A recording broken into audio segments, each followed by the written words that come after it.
శుభోదయం. ఎలా ఉన్నారండి? మీరందరూ బాగున్నారా? మీరందరూ బాగుండాలి, ఆరోగ్యంగా ఉండాలని ప్రతి ఉదయకాలం నిత్యము మీ కొరకు ప్రార్థన చేస్తూ ఉన్నాము. అలాగే ఈ ఉదయకాల సమయంలో ఆధ్యాత్మిక స్వరం వాక్యాన్ని చదువుకుందాము. యోబు గ్రంథము 8వ అధ్యాయము 7వ వచనాన్ని చదువుతాను, ఆలకిద్దాము. అప్పుడు నీ స్థితి మొదట కొద్దిగా నుండినను తుదకు నీవు మహాభివృద్ధి పొందుదువు. హల్లెలూయా. దేవుని నామానికి మహిమ కలుగునుగాక. ఈ ఉదయకాల సమయంలో ఒక చక్కటి మాట ద్వారా దేవుడు మనల్ని బలపరచబోతూ ఉన్నాడు. ఏమంటూ ఉన్నాడంటే, అప్పుడు నీ స్థితికి కొద్దిగా ఉన్నను తుదకి అది మహాభివృద్ధి పొందిద్ది.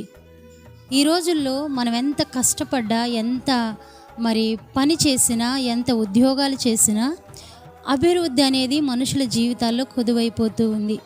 అభివృద్ధి అనేది మనిషి ఎంత అభివృద్ధి చేసుకోవాలన్నా, ఎంత కష్టపడుతున్నా, ఎంత శ్రమ పడుతున్నా అభివృద్ధి అనేది తన జీవితంలో కనబడకపోవటం జరుగుతూ ఉంది. అయితే ఈ ఉదయకాల సమయంలో దేవుని వాక్యం ద్వారా దేవుడు మన జీవితాల్లో మనల్ని బలపరచడానికి ఇష్టపడుతూ ఉన్నాడు. ఏమంటున్నాడంటే, ఒకప్పుడు నీ స్థితి కొంచెముగా ఉండి అందరితో తృణీకరించబడి, హేళన చేయబడి, ఎగతాళి చేయబడి అనేక రీతిలుగా నువ్వు ఒకవేళ నలిగిపోయి ఉన్నావేమో. కానీ ఇప్పుడైతే ఏమంటున్నాడు?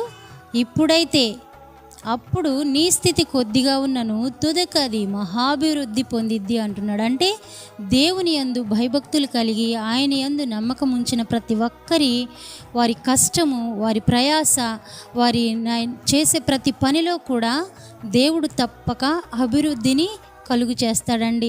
ఆయన అంటా ఉన్నాడు, తప్పకుండా మిమ్మల్ని అభివృద్ధి చేస్తానని. ఒకానొక రోజు యోబు తన జీవితంలో కలిగిన పరిస్థితులన్నిటిని బట్టి ఒకప్పుడు గొప్పవాడే, ఒకప్పుడు యోబు వంటి భక్తుడు ఆ ఊజు దేశంలోనే లేకపోవటం మనకు తెలుసు. అయితే తన స్థితి చాలా దారుణముగా దుష్టుడు చేసిన కార్యాన్ని బట్టి, దేవుడు యోబును పరీక్షించిన దానిని బట్టి యోబు స్థితి ఎంతో దిగజారిన స్థితికి వెళ్ళినప్పటికీ యోబు తన జీవితంలో ప్రతి మారు సాక్ష్యం ఇస్తూ దేవుని నామాన్ని ఘనపరిచేవాడిగా ఉంటూ ఉన్నాడు. నిజమేనండి, ఈ రోజుల్లో మన జీవితాల్లో ఒక మారు దేవుని నమ్ముకొని దేవుని యొద్దకు వస్తూ దేవుని మాటలు వింటూ ఆయనలో భయభక్తులు కలిగి ఉన్న మన జీవితాల్లో ఎన్నో మారులు ఆయన దుఃఖపెట్టిన పరిస్థితులు, లేదా దేవుడు మనల్ని పరీక్షించిన పరిస్థితులు అనేక సార్లు జరుగుతూ ఉంటాయి. అయితే యోబు తన పరీక్షించిన కాలములో ఎక్కడ ఓడిపోయిన వాడు కాకుండా దేవుని పట్ల నమ్మకం ఉంచి దేవుని ద్వారా గొప్ప ఆశీర్వాదం పొందిన వ్యక్తుల్లో యోబు కూడా ఉన్నట్లుగా మనం చూస్తూ ఉన్నాము. అయితే మన జీవితాల్లో ఈ ఉదయకాల సమయంలో మొదట ఒకవేళ దేవుని నమ్మి ఆయన పరీక్షించిన దినాలు మన జీవితాల్లో ఉన్నవేమో, ఆ పరీక్షల కాలంలో మనం కూడా దేవుణ్ణి ఒకవేళ యోబు వలె స్థిరముగా లేకుండా, యోబు వలె నమ్మకంగా లేకుండా, దేవుని ఎందుకు దేవుడు నా జీవితంలో ఈ కీడును అనుమతించాడు, ఈ నష్టాన్ని అనుమతించాడు, ఇలాంటి పరిస్థితిని ఎందుకు అనుమతించాడని దేవుణ్ణి పరిశీలన లేదా పరీక్షించే దేవుణ్ణి విమర్శ చేసే పరిస్థితుల్లో నువ్వు నేను ఉన్నావేమో.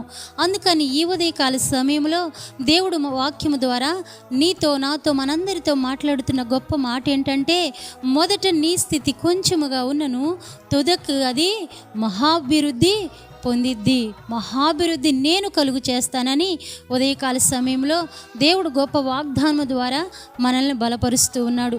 ఇక నుంచి అయినా దేవుని ఒకవేళ మనం దూషించేవారుగా ఉన్నామేమో, ఒక్కసారి పరీక్షించుకొని, దేవా నన్ను క్షమించయ్యా, ఇదిగో నీవు పెట్టిన పరీక్షలో ఒకవేళ నేను నిలబడలేకపోయానేమో, ఓడిపోయానేమో అని పరిశీలన చేసుకొని ఒక మారు గనక ఆయన సహాయము లేదా ఆయన పాదాల యొద్దకు వెళ్ళి ప్రార్థన చేస్తే తప్పకుండా మొదటున్న స్థితి కంటే గొప్ప ఆశీర్వాదం, అభివృద్ధి దేవుడు నా జీవితాల్లో కలుగజేయబోతున్నాడు. దేవుని నామానికే మహిమ కలుగునుగాక. హల్లెలూయా.